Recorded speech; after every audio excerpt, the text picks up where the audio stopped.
सचिन पाटील. 293 प्रस्तावावरती बोलण्यासाठी मी उभा आहे. सध्या एआय कृत्रिम बुद्धिमत्ता या विषयावरती कृषी क्षेत्रासाठी स्वतंत्र एआय धोरण तयार करणारे महाराष्ट्र हे देशातील पहिले राज्य आहे. आणि सध्या सगळीकडेच कृत्रिम बुद्धिमत्ता प्रत्येक क्षेत्रामध्ये वाढत आहे. त्याच पद्धतीने शेतीमध्ये सुद्धा एआयचा वापर खऱ्या अर्थाने झाला पाहिजे.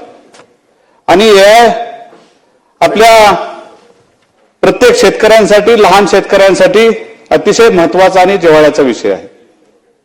कारण आता कुटुंब वाढल्यामुळे जे 100 एकराचे शेतकरी होते ते 10 एकर क्षेत्रावरती आले आणि ज्याची 10 एकर शेती होती तो आता 1 एकरावरती आलेला आहे. आणि 1 एकरामध्ये जर शेतकऱ्याचं आर्थिक उत्पन्न वाढवायचं असेल, आर्थिक परिस्थिती जर सुधारायची असेल तर खऱ्या अर्थानं एआयचा वापर आता करणं फार गरजेचं आहे. निसर्गातले बदल 7 दिवसाचे बदल आपल्याला जर पाहिजे असतील तर एआयचा वापर महत्वाचा आहे.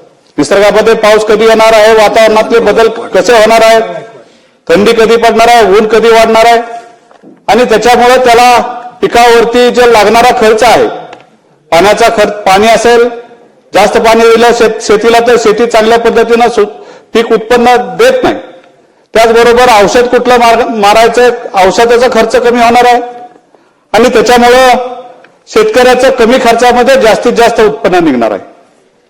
आणि शेती कमी झाल्यामुळे शेती 1 एकरामध्ये आपण पाहतोय, माझ्या मतदारसंघापासून, फलटण मतदारसंघापासून बारामती फार जवळ आहे आणि कैलासवासी अजितदादा पवार साहेबांच्या माध्यमातून तिथे 3 वर्षापासून एआयचा वापर शेतकऱ्यामध्ये सुरू आहे.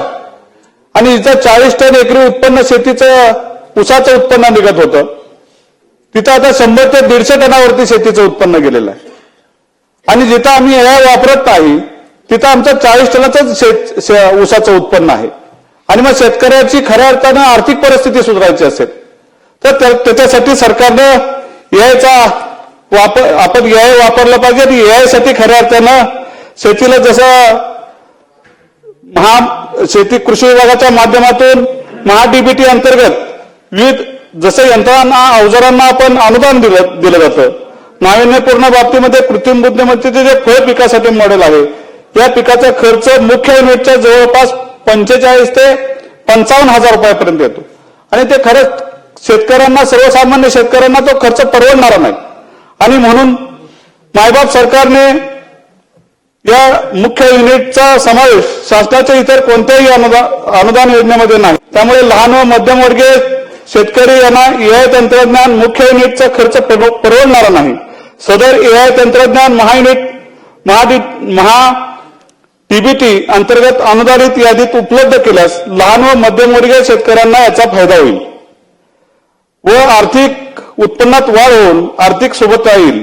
अध्यक्ष महोदय, माझी या सरकारला विनंती आहे की शेतकऱ्यांच्या हिताचा विचार करून एआय तंत्रज्ञान मुख्य युनिट अनुदानित करावे व शेतकऱ्यांना न्याय द्यावा. त्याच पद्धतीनं आपण शेती पिकवतोय, पण शेतीमध्ये वन्य प्राण्यांचा प्रचंड सुळसुळाट झालेला आहे. कालच माझ्या मतदारसंघामध्ये विडणी गावामध्ये रानगावा आला होता. आता कोकणात रानगावा असतो आम्हाला माहित आहे, पण आमच्या भागामध्ये, आमच्या परिसरामध्ये रानगावा आम्हाला नवीनच होता. आणि माझा एक शेतकरी गरीब बांधव सायकलीवर जात असताना त्याला रानगावांनी धडक दिली आणि तो गंभीररित्या जखमी झाला. म्हणजे अशी परिस्थिती त्या प्रत्येक ठिकाणी होऊ लागली. तसंच बिबट्याचं प्रमाण वाढले, रानडुकरांचं प्रमाण वाढलेलं आहे. रानडुकरांसाठी माझ्या तालुक्यातील 25 ते 30 पशुधनाचे नुकसान झालेले आहे. त्यामुळे शेतकरी भयभीत झालेला आहे. दहशतीचे वातावरण शेतकऱ्यामध्ये तयार झालेलं आहे, वातावरण निर्माण झाले. तसेच रानडुक्कर हा प्राणी शेतकऱ्याच्या विविध पिकाचे व फळबागाचे अतोनात नुकसान करीत आहे. चालू वर्षामध्ये रानडुक्कर या प्राण्यामुळे सुमारे 350 शेतकऱ्यांचं पिकाचं नुकसान झालेलं आहे. आणि नुकसान पंचनामे वन विभाग मार्फत होतात, परंतु नुकसान भरपाई तातडीने व पुरेशी मिळत नाही. त्यामुळे तालुक्यातील शेतकरी हवालदिल झालेला आहे. अध्यक्ष महोदय, मी या माध्यमातून मायबाप सरकारला विनंती करतो की याबाबत तातडीने लक्ष घालून शेतकऱ्यांना नुकसान भरपाई तर मिळालीच पाहिजे, पण त्याच्यावरती उपाययोजना करणं सुद्धा फार महत्वाचं आहे. डोंगरालगत शेती असणाऱ्या वाघोशी, वेळोशी माझ्या मतदारसंघातल्या बोडकेवाडी, गिरवी, धुमाळवाडी, उपळवळे, तदवळ, ताथवडा व इतर गावामध्ये जे डोंगराच्या कडेचा भाग आहे त्याच्यामध्ये खऱ्या अर्थानं शेतीभोवती सोलरचा झटका कुंपण देणं सरकारनं फार महत्वाचं आहे. त्याच्यामुळं जे रानडुकरासारखे प्राणी आहेत ते शेतीमध्ये प्रवेश करणार नाहीत. तसेच वनक्षेत्राच्या सीमेवरती चार खाणणं पण फार महत्वाचं आहे. डोंगराच्या कडेला जर लगत चार खाणली तर तो रानडुकरं शेतीमध्ये प्रवेश करणार नाहीत आणि शेतीचं नुकसान टळेल त्याच्यामुळे. आणि ह्या उपाययोजना खऱ्या अर्थानं करणं गरजेचं आहे. ज्या ठिकाणी नुकसानीचे प्रमाण जास्त आहे त्या वनक्षेत्राला चेनलिंग कुंपण करणे हेही महत्वाचं आहे. आणि माझी मायबाप सरकारला ही विनंती आहे की आपण हा शेतकऱ्यांचा होणारा त्रास, वन्य प्राण्यापासून होणारा त्रास टाळावा, त्यासाठी आपण लवकरात लवकर उपाययोजना करावी ही मी सरकारला विनंती करतो.